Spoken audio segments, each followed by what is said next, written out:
Well, hello, everyone, and welcome to the 2023 Global DEI Conference.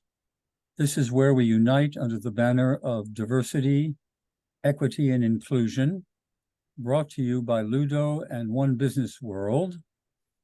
Dive into this crucial dialogue and contribute to shaping a more equitable and inclusive world. Now it is my pleasure to introduce Samantha Karlin, who is the CEO of Empower Global, and she will be discussing cross-cultural leadership. So I hand over to you, Samantha. Great, thank you so much. Delighted to be here, and thank you for having me. So I guess I'll just start by saying that when I asked to speak on diversity and inclusion a lot, and I do a ton of training on diversity and inclusion. And I have been confused because what is often missing is nationality and culture. What I see is that the conversation is usually gender, race, age, disability, sometimes socioeconomic status. And yet what I've seen as a DEI trainer, and I've worked for the likes of Korn Ferry, the Neuro Leadership Institute, PDT Global, lots of DEI training firms that you would know well, leadership training firms, is that the cultural piece is missing. And so when we have this conversation about diversity, and I'm somebody who was educated at the Fletcher School for Law and Diplomacy, I've traveled and lived all over the world. I've worked in Peru, I've worked in Bosnia, I've worked in Spain, I've done workshops for women in Palestine, in Israel, et cetera, is that when we don't have the conversation about nationality, you're missing something. So I'll give you an example. So when we talk, I do a lot of personality profiles. And we talk about, for example, personality profiles. Somebody may rank as something on a personality profile, but then if they're also from a certain culture, then that profile might be enhanced even more. So for example, I'll give an example. So French and Israelis, if anyone's met French or Israeli people, they rank very high on the direct feedback scale, or what we might see as the confrontation scale. And so sometimes we might meet a French or Israeli person, and as an American, where we're not as high, or if we're from LATAM or Japan, they're very indirect feedback and say, wow, that person is just a rude person. If we don't consider the fact that that culture is more trained to be direct and confrontational, it's not a personality trait. It's not this person is a jerk. It's just their culture. So I like to say sometimes, is it personality or is it culture? So that's one example. And so because of that, and I'll start sharing my slides, because of that, I'm super excited. I've been designing an online course with a professor, Meg Bertoni, who studies violent societies and fragile states and is a PhD in international relations. And we've actually been designing an online course complemented with live trainings and bespoke socio-political consulting on certain country context, because there's such a lack of cross-cultural training in the DEI space, and it really is needed, or you don't get the full picture. The other thing I see with DEI sometimes, I'll talk to the head of DEI at a major tech company I won't mention, and they will direct all their DEI programming from the main office in America, and all their speakers will be American. Well, okay, great that there are different genders, ages, races, ethnicities, but in a global company, if you only have Americans on a panel, that's not diverse. And so I think we really need to open this conversation about DEI and really include nationalities, particularly in a globalized and interconnected world. So that's some of the background for this, and why in this particular talk, where I had the choice, and usually, frankly, I talk about women's leadership, gender, that's my primary expertise. I said, no, let's do this differently, because this is missing and it's hurting places, it's hurting organizations, it's hurting companies. So I'll share my slides and we'll start moving. So like I mentioned, I'm the head of a firm called Empower Global, and we do leadership development training for all sorts of different types of companies, nonprofits, organizations. We do a lot of bespoke training. So, a financial firm just came and said, can you design a leadership offsite for 20 heads of global HR and, integrate improvisation into it and scavenger hunts and stuff that's fun. And so we're very creative in terms of what we do and how we approach it, and really approach clients from a method of co-design and collaboration and fun. I like to have fun. I don't believe that training should be boring. I unfortunately think a lot of training is really boring. So when we design, we really make such an effort to make things interactive, engaging, now in person, on your feet, walking, etc. Our focus is on global companies because of this cross-cultural awareness that we have. Even if we're not doing cross-cultural training, we also do a women's leadership accelerator, which is an accelerator for companies that really wants to advance women into positions of senior leadership, but they need more confidence, they have imposter syndrome, negotiation, they need to speak the language better, etc. So we also host the Women's Leadership Accelerator program and a Women's Leadership Challenge, which is B2C, but I won't belabor that anymore. But that's a little bit about our company. Some of the brands that we've worked with: AB and Bev, Amazon, Monday, Slalom, you name it, we've probably done some sort of training with them. And we also, when we can, we like to integrate virtual reality into trainings because it has that surround sound and really evocative, emotional focus. Who am I? I'm the head of Empower Global, educated at Tufts, Harvard, Yale, NYU. I'm certified in, I don't even know how many leadership assessments anymore. And if you are watching this and you want to scan that, you'll have access to my socials, website, etc. I do a ton of speaking all around the world, in person and online, about issues of DEI, cross-cultural leadership, women's rights, and beyond. So to give you a little bit of background in terms of the cultural areas or practitioners that I really subscribe to or have influenced me in terms of my thinking, Erin Meyer's book, The Culture Map, is just so good at really identifying these different ways we need to work between different cultures. And we'll mention Erin's book. Hofstede is the famous practitioner, and he has all of these cultural values, which we'll look at. My former professor from the Fletcher School, Miguel Basanez, who then became the Mexican ambassador to the United States after being my professor at Fletcher. John Wiley, expert on intercultural communication. And then these value surveys that really look at all of these different values around the world and how do they relate to one another, and is one area more religious and one is more secular? Does one value family more? Does one value individualism more, etc.? And so these value surveys can also really help us to understand cultural nuances. I'll also add Gallup to this list. I think Gallup does a really good job at looking across cultures and nationalities and comparing those cultures and nationalities. And so when we think about culture, what we have to think about is that we come into things with our cultural frame of reference. So for example, I would ask you, how many of you expected that this talk would start on time today? How many of you expected that this would start on time? Normally, I'd be able to see you all to indicate that, but time is a cultural thing. In American culture, in German culture, as examples, we expect things to start on time, and on time is, it started at 3:30 Eastern time, and to end at 4 o'clock. And that is respectful. That is what's customary. Well, in some other cultures, time is much more fluid. It's not seen as this super, I would say a little bit sometimes rigid construct.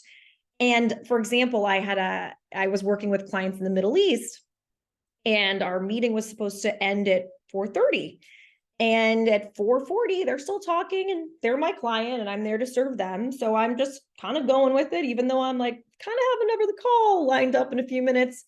but they're still talking. And so I just kept going. And later on, when I started really studying culture, I saw it's because in those cultures, time is more fluid. And you don't necessarily end a meeting because it ends at 4:30. You end it when people indicate they're ready to end it. Similarly, for when things start. I worked in Peru and we had a running joke that, was something starting Peru time or was it starting in American time? So if someone's having a party and they say it starts at 7, is that American time? As in you should really get there around 7:30? Or was this Peru time, meaning show up at 8:30? I'm not saying that that's, it's universal. And there's definitely times where if, you're Peruvian and you're working in the US, what you need to know is meeting starts at 4:30. You got to be there at 4:30. Don't walk in at 4:45 because Americans will find that disrespectful. And if you're American going to Peru, you have to be a little bit more flexible and adaptable and understand that that's a cultural component. Again, it's not a sign that somebody's rude or disrespectful. So we all see the world through the culture we were brought up in. We also, if we were talking about DEI, have other cultural frames of reference, like being a woman, being a certain religion, being disabled or not, being from a socioeconomic class. Within the United States, we have different cultures between the South and the New England and California. We see it through that. But what happens is that when we come into contact with someone else from a different culture, we're right in the middle here in the symbolic exchange process. And if we're coming without cultural intelligence and realizing that this person is coming from a different vantage point, we clash right in the middle. We just slam together. We don't understand each other. We walk away frustrated, confused, angry, and we usually say, I don't like that person. That person's a jerk, or whatever it is. And so that's why cross-cultural training and cross-cultural agility is really so important, is to understand where that person's coming from. Something I like to say in diversity training and in leadership training is, there's we've been told for years, treat others the way that you want to be treated. That comes from a beautiful place because it's basically like, don't be mean to people, be nice to people, be respectful to people.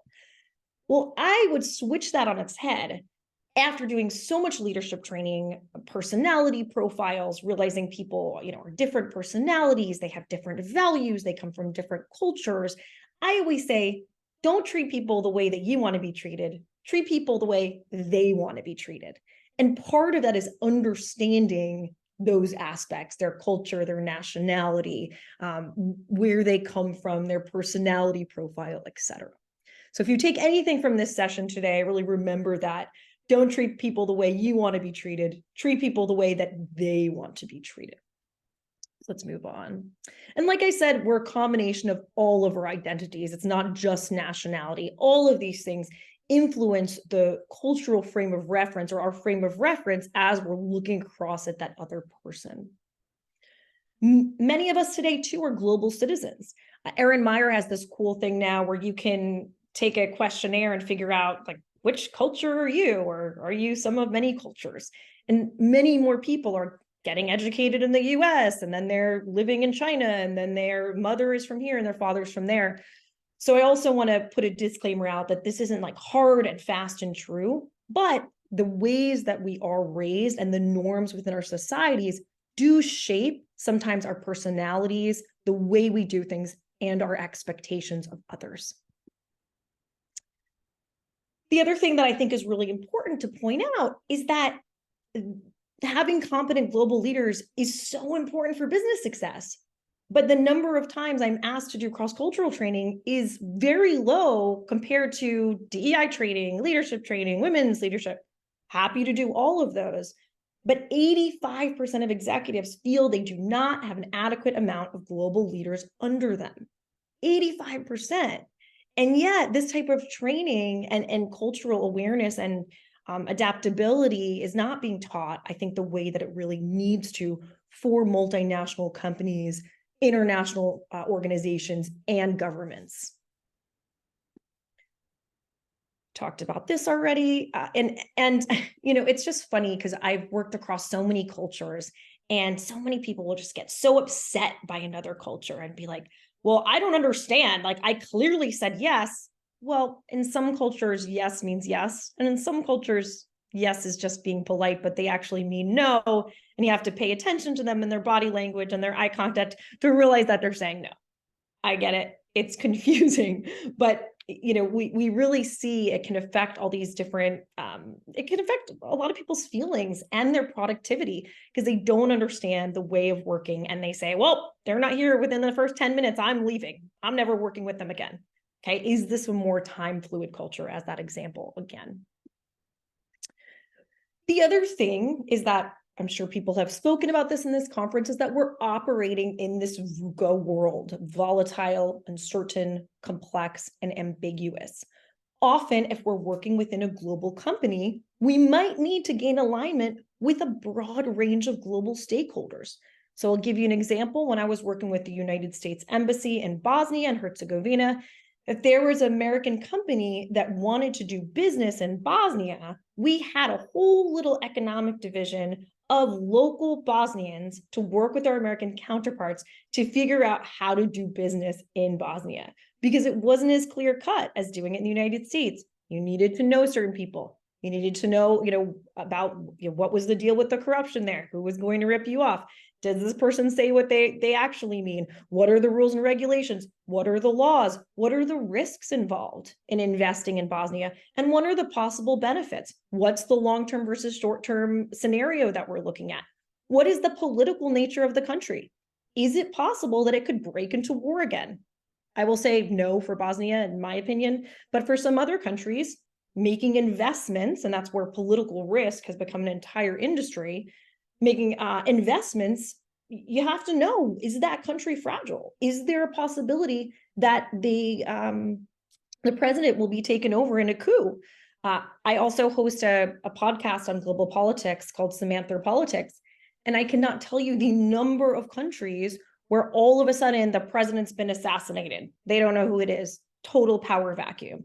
The military has taken over in a coup. Mass protests in the street. The government has totally, lost legitimacy. Certain areas you can't go anymore. I mean, there's security aspects of this. There's risk aspects of this. There's safety aspects of this. Do you want to be influential?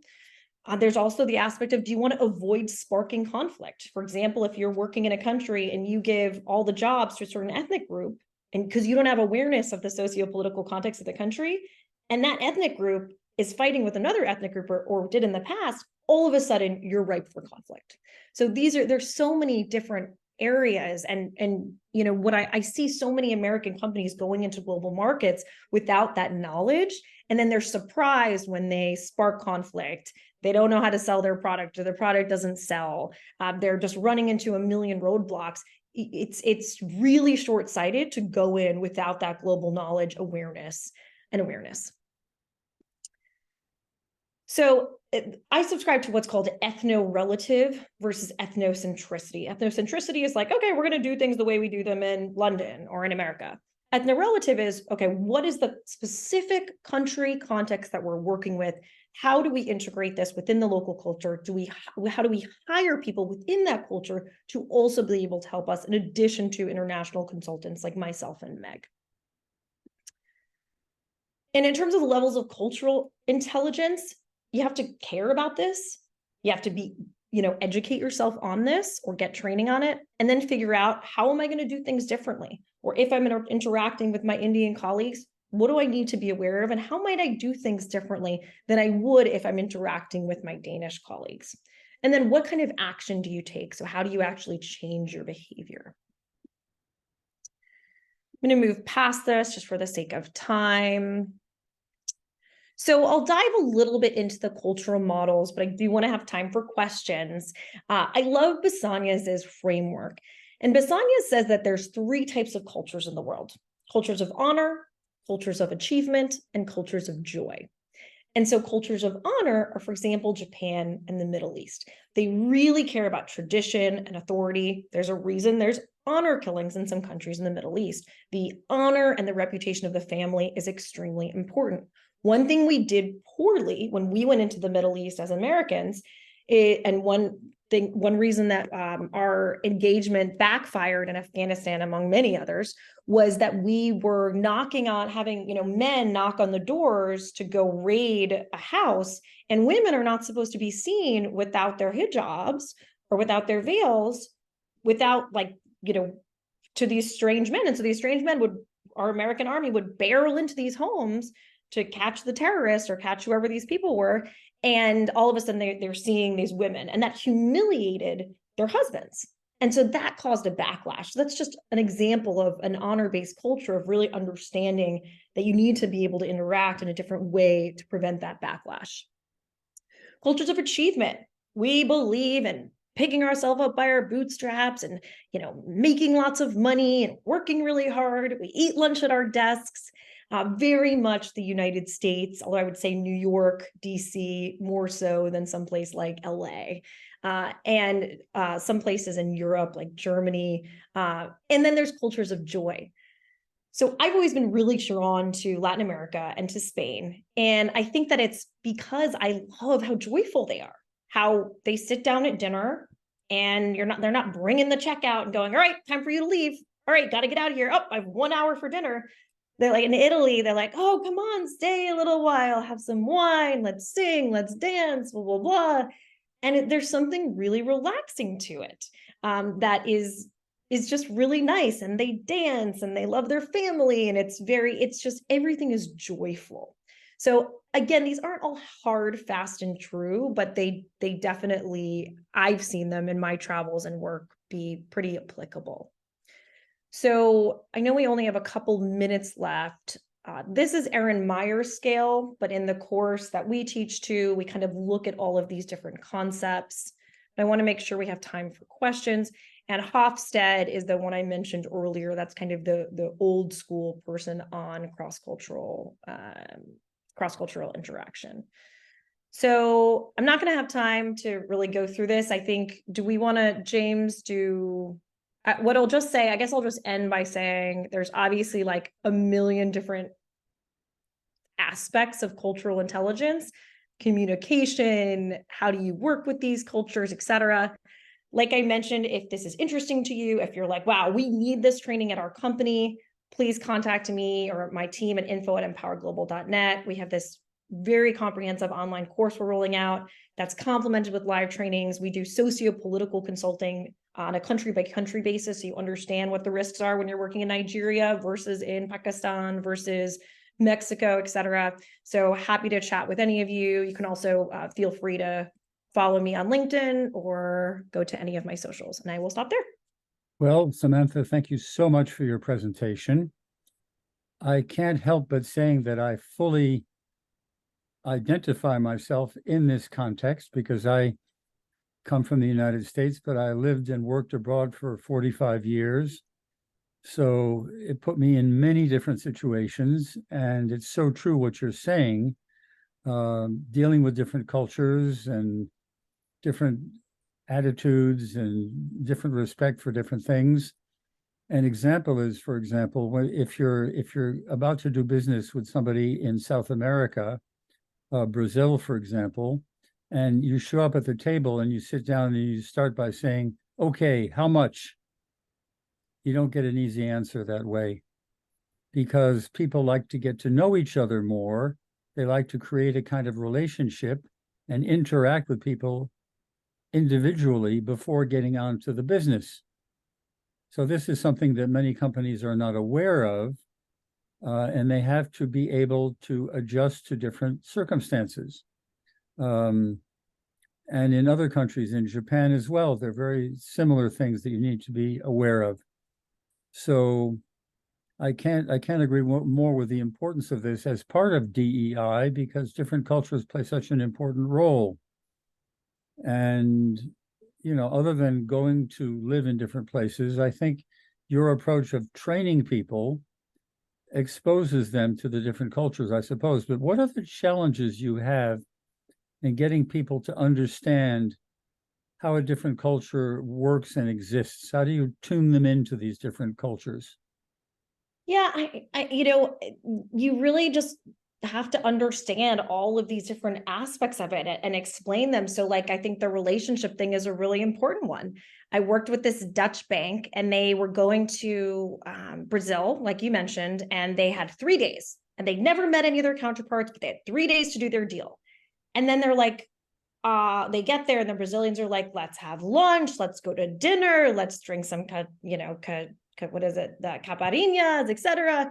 And the Dutch people are like, we're only here for 3 days. We don't have time for that. Like because they're more of a transactional culture versus a relationship-based culture. And so you really just have to get people to kind of relax and realize that the way that they do things in their country is not the way they do things in other countries, to listen intently, to observe body language, to understand the difference between people's body language and how they speak, etc. And to realize, what I always say in any sort of training is, what is your end goal?